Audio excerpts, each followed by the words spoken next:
მოვედით აეროპორტში. აუ ეხლა რა უნდა გავაკეთოთ?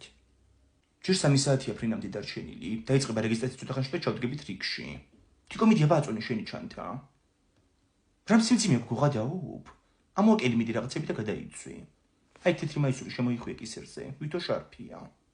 მე 4 მაისური ხომ მოწვეთ ამ შარლში შეგით კიდე პიჟამა მაქვს ამოწმული. მე 4 მაისური ბრაც მაქვს შარლი ჯიბიში მიდევს. ამ ეკრანს უყურეთ, ჩვენი რეისი რო დაეწერება ჩავდგებით რეგისტრაციაზე რიგში. აუ, რეგისტრაციაზე მარტო პასპორტს ვაწვდით, ხო და მე მივდივართ უსაფრთხოების კონტროლზე. ხო და უსაფრთხოების კონტროლზე უნდა გაიხადო ყველაფერი და წრიბინა კარებში უნდა გაიარო. აუ, 1 წუთი. შიშვალმა უნდა გავიარო იქ. ეგ რომ წედი და საერთოდ წამოვიდოდი აქ. რა შიშველი გოგო ქურთუქს იხდი მარტო ჩანთას მოიხსნი, მაგას გაატარებენ იქ სკანერში. აუ, წყალი დავითრიოთ რა აქ სადმე დაგჭირდება. დაიცე წყალზე მეგეპატიჟებით გავალ და ვიყიდი. აუ, თიკო ის რა მაგარია რა მადრიდში რო ვიქნებით. შურიანები იმენა ჩაიხჩო